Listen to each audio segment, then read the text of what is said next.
This is Shane with Thunder Promotions. I'm here with Ace Among Tyrants. Let's go around the horn and introduce Ace Among Tyrants.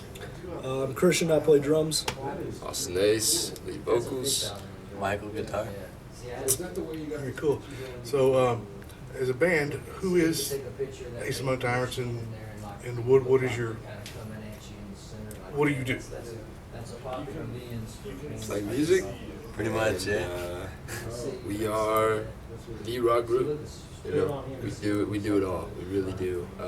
We try to take all influence of music and kind of use rock as a base around that, and then put our own style into everything. Very cool. So, Christian, what are some of your influences as a drummer? My biggest influences would be Joey Jorgensen from Slipknot. What he does just really strikes me with the, for a drummer, it's already tough. You're using, both of your legs, your hands, and he really goes above and beyond with the hair and with the mask. Just what he does technically as a drummer just really strikes me, and that's what got me into playing drums. Another influence would be Chris Adler, and just the strong double bass players for sure. And we talked about, Sunday when we were at the benefit, we talked about your style of guitar playing, and just kind of get into that and what it's all about. It's about my guitar playing is like a combination of all my influences mixed with my own style. So, I mean, some of my influences are like Dimebag Darrell from Pantera, Zakk Wylde, of course, and I like Jack White and B.B. King and Robert Johnson, all the good blues players, because I feel like most rock and roll and most heavy metal or whatever is based on blues scales and the flat fifth, the tritone scale, which is all metal. So I don't know, it's just a combination of everything that's in there. Who's that one dude you showed me the other day? Yeah, who had ALS. Oh, and Jason Becker. Yeah. Very nice. He talks about him all the time, Jason Becker, yeah. All right, Austin, what are your influences as a vocalist? As a vocalist, man, I try to take everything. I really do. I try to take it in, whether it be, going back in the day, take some old school, like some Buddy Holly, coming out of Texas, all the way up until now. I try to listen to everything rock based. You know what I mean? Right. Try to take it all in. I remember though, one of my biggest influences, like Aaron Lewis's voice. More that bass. Right. More like the deep baritone voices. I kind of soar. I kind of relate to them more than let's say Steven Tyler or somebody going up and screaming all high pitched and everything. Right. Very cool. The mouth that could eat the world, man. Very nice. Well, you guys currently have one single out that's called "The Devil Told Me." Let's talk about that song a little bit and what it means to you guys musically and as a band. Well, for me, that's kind of, I view that song as like our baby as a band, just because that's the one that really put us out there and really is getting a name for ourselves is that song. And I think that it's being well received than prior than I think it could be. Right. I think when most bands release a single, they release it and hope for the best, but we worked our butt off in getting as many people as we can to hear that song. For me, that's what it's about, but I'll let these two over who wrote the song kind of explain to you the meaning behind it. What is the meaning behind it? For me, every song is my baby, okay? But The Devil Told Me is just one of those that kind of sticks out. To me, it's just good rock and roll. I mean, you can sit back, you can listen to it, and it just, like, the guitar work has a meaning behind it. It's not, it's fluid. Right. There's...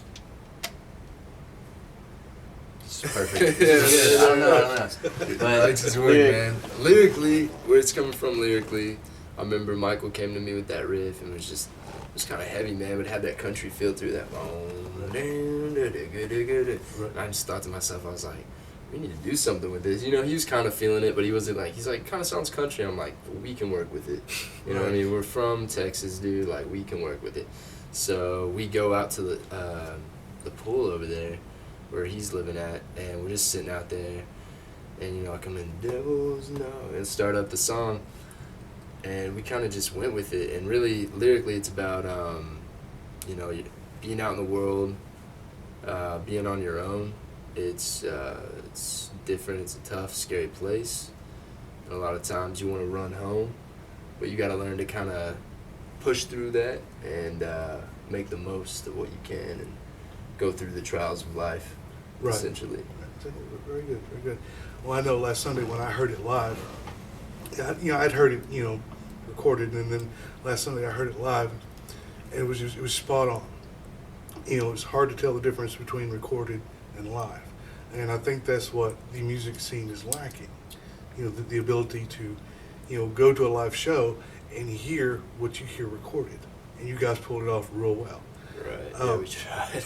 We tried. I mean, We tried as best we could, man. There's like 4 guitar parts. Well, I mean, yeah, you in the know- actual song, there's like 8 guitar tracks. Yeah, So that song, personally, I think for you, is one of the most challenging songs for him to play. Just And I mean, for honestly, that factor. switch sounds. Yeah. like I feel like if you're gonna go to a show, you want to see how it is played on the record, no matter who it is. If you're going to see Van Halen, Black Sabbath, Pearl Jam, whoever, you want to hear it like it is on the record, right. and that's what we aim to do when we play live: is Right. go balls deep, all out, and just Give it everything we and, have, and, yeah. and that's the same for me. Like if I was a fan and I heard the song and I really liked it, I would want to go see that band live, and I'd want to hear that song. That's my favorite song by this band. I want to hear it exactly how it is, and I think a lot of bands, when they go and play live, they try to change it up a little bit. Right. Sometimes it works, sometimes it doesn't.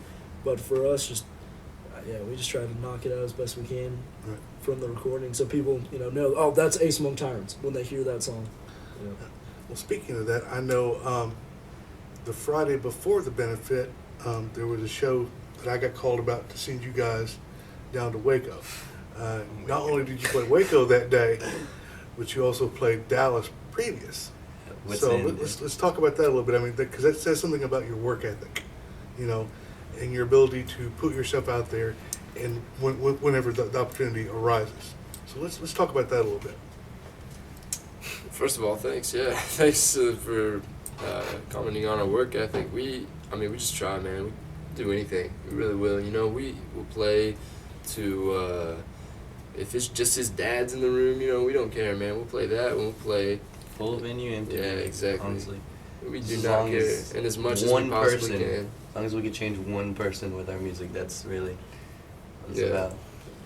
And it in a way it kind of sucked because we go up and we play Wits End, and we were excited to play Wits End, and then we immediately had to take down all the gear, load up in the car, and drive to Waco, and it sucked. Honestly, Yeah, man. like it was a lot of work that we had to put in just to be able to make it there on time, and we were almost late.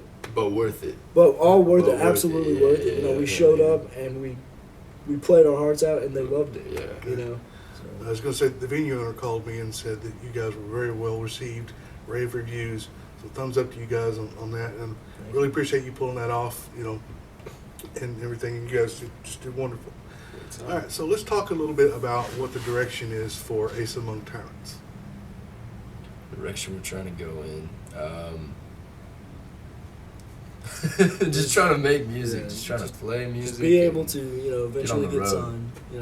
Eventually get signed. Eventually have, people backing us and supporting us in music and what we want to do, and then just tour and make music and Tour, make music, tour, make tour, music. make Yeah. music, make music videos, Studio, do it all out. Right, exactly. Just more work, man. We just want more work. So where do you see yourselves in about 5 years? About 5 years, I could see myself on the road with these Selling knuckleheads, arenas, man. selling out arenas. That's Yeah. my goal. That's what's gonna happen. Right. Man. Exactly. In case you're wondering about the interruption, the Cowboy game is on today. The It is. season opener, and they're getting their ass spanked. So Cowboys, come on. anyway, so you guys have the one song out, and I heard you guys play the second original last Yeah, Sunday. we actually played 4 originals on Sunday. Okay. But yeah, we have another original that we're actually going to be starting recording on Monday. Do we want to release the name of that one yet? Or? Oh, of course, man. That- Living on the Top. Is that the one you're talking Well, about? we're actually going to be Talking recording about two Freight Train. We're doing Freight Train. Okay, well, in that Yeah. case, let's just release them all. All right, yeah. Yeah. So but no, the one we're recording on Monday, it's called Freight Train. We've been getting a lot of questions. I guess people have been coming up to you asking you, are these guys heavier or not? We try to be everything that we can. We have such a versatile song base, and but this next song that we're recording on Monday is a heavier song Okay. of ours. So we're hoping that one's going to get received pretty well as well. Yeah, kind of show our heavier side. Like, we did a little bit of country, now we're going to do something a little heavier, and then we got a soft one coming out, too, called Goodbye. Well, we got Goodbye and Fade Away, and those both kind of show the ballad a little bit, ballad side, and then Freight Train and Living on the Top are kind of more rock, and Freight Train's definitely on the harder side of things. So there's really no distinctive sound or label of sound that you can put on. Absolutely Yours- not. Yeah, Absolutely not. They'll write a song with whatever he's feeling that day. We don't go in to our practice studio and say, we're going to write a heavy song Yeah, today. and it has Or to be like a soft this. song, Yeah, you know? it needs to follow this format. No, we kind of just do what we feel. We take all the influences that we can, and we just make good music. It's the goal, Just make something people want to hear and people want to jam out to, no matter what. In the rock scene in Dallas, it is sort of dead right now. Yeah, I think it's dead everywhere. Yeah, it's dead everywhere. Yeah. It's everybody's just wanting to do the screamo, the That's kind no, of that's even space. die, man. It's Not really. it's all It's about the bigger rap than now, man. than rock. Yeah.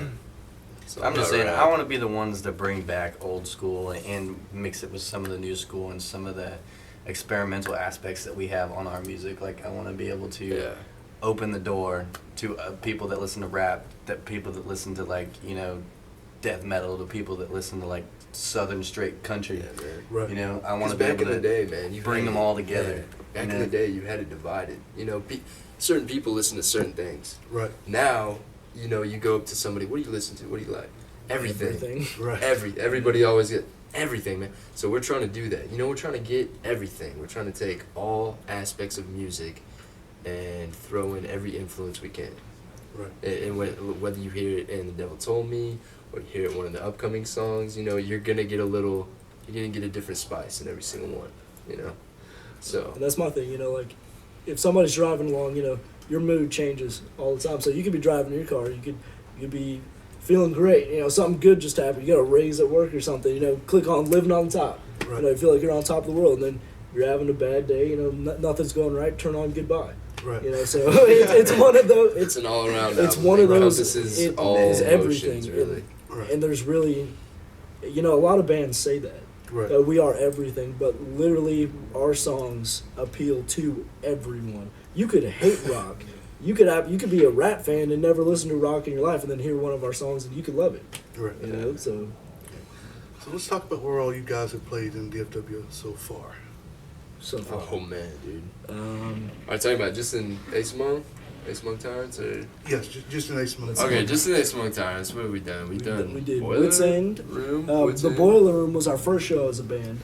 Yeah, it was fun. It was a good show, and then our second show in Dallas was Wits End We do embargo all the in time. Fort Worth. Yeah, and what else have we done? We did Fast Eddie's, Fast Eddie's in Waco, Waco. And then we did, Art Gallery. Well, you do O'Reilly's last Sunday. and then we Yeah, O'Reilly's, O'Reilly's, yeah. And then, but yeah, we just want Tomcats too. Tomcats, Tomcats. yeah. And they're out there, Yeah. It's Cool. Well, we won't talk about the art gallery. No, No, we do not talk about the Uh-huh. art We'll gallery. talk about the art gallery. unspoken words, man.